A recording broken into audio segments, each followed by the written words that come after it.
Assalamualaikum warahmatullahi wabarakatuh. Alhamdulillahi rabbil alamin wassalatu wassalamu ala sayyidil anbiya'i wal mursalin wa ala alihi wa sahbihi ajmain. Amma ba'd. Fa'udzu billahi minasy syaithanir rajim. Bismillahirrahmanirrahim. Qul huwallahu ahad, Allahus samad, lam yalid wa lam yulad wa lam yakul lahu kufuwan ahad. Shadaqallahul aliyyul azim.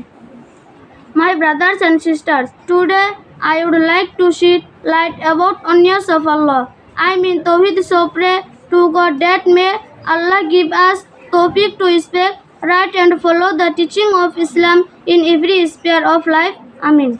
My respected friends, in khutbah I have recited one small surah which belongs to the today's topic about oneness of Allah. This small surah defines Allah in a very simple way and explains all about Allah. If you think that who is Allah, how is Allah, who created us, who created the sky, the earth, the moon, the sun and the stars, everything in them, Almighty Allah subhanahu wa ta'ala answers thus all questions, not a place but many places of the Holy Quran. Almighty Allah subhanahu wa ta'ala says in Surah Al-Arfat, verses number 54, وَإِنَّ رَبَّكُمُ اللَّهُ الَّذِي خَلَقَ السَّمَاوَاتِ وَالْأَرْضَ فِي سِتَّةِ أَيَّامٍ ثُمَّ اسْتَوَى عَلَى الْعَرْشِ.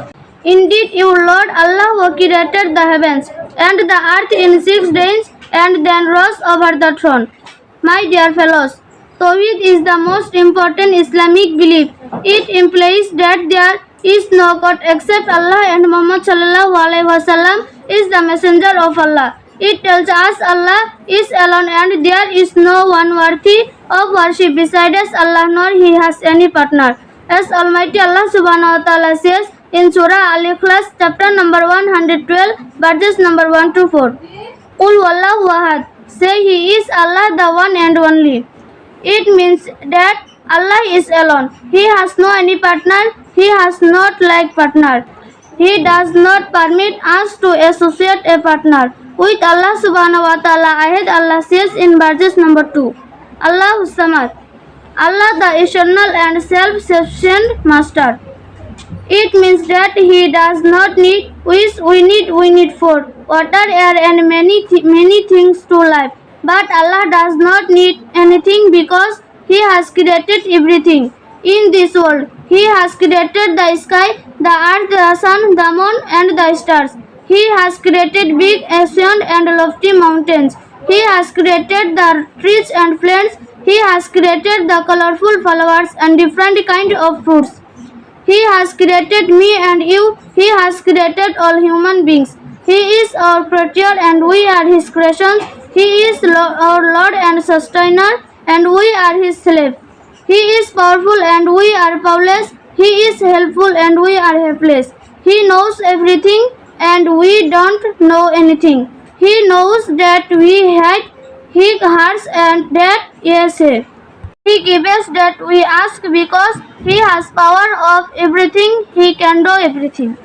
My respected brethren, ayat in this surah Allah subhanahu wa ta'ala says in verses number 3, Lam yalid wa lam yulad. He neither begins and nor he has begotten. It means that Allah is alone. Allah is not a father of anyone. He has no son, he has no daughter, he has no wife, nor he has any relative. Walam yulad. It means that nobody is his father, mother, brother and sister. He is alone. Walam yakul lahu kufuwan ahad. And there is nothing into like him. And other place Allah subhanahu wa ta'ala says, Laisa kamislihi shay'un fil ardi wala fis samai. There is nothing like into him in the earth and heavens.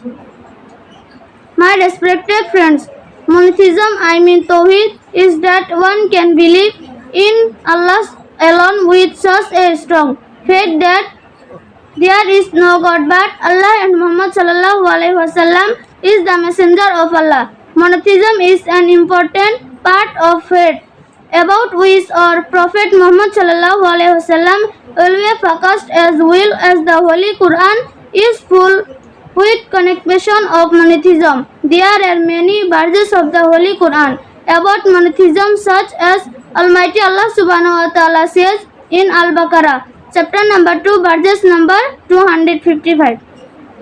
الله لا إله إلا هو الحي القيوم لا تأخذه سنة ولا نوم له ما في السماوات والأرض.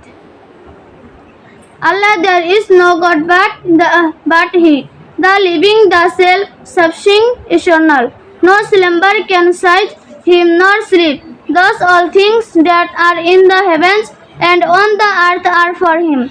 And Allah subhanahu wa ta'ala mentioned it in Surah Al-Anbiya chapter number 21 verses number 22. لَوْ كَانَ فِيهِمَا آلِهَةٌ إِلَّا اللَّهُ لَفَسَدَتَا. If there are many gods in them, they spoiled themselves. In fact, if there are many gods, then certainly the faith each others. One tries to be more powerful than others, and others try to be more powerful than first one. Then surely the earth, heavens, everything in them, and all gods are destroyed. Whereas it's not like this. It means there is someone who controls all systems of the world, and He is Allah, and He has no any partner. My respected audience, I have told you many things about monotheism. I hope that you will listen my speech carefully. I pray to God that may Allah bless me and you and give us tawfiq to follow that we listen it. Amin. Wa akhiru da'wana anil hamdulillahi rabbil alamin.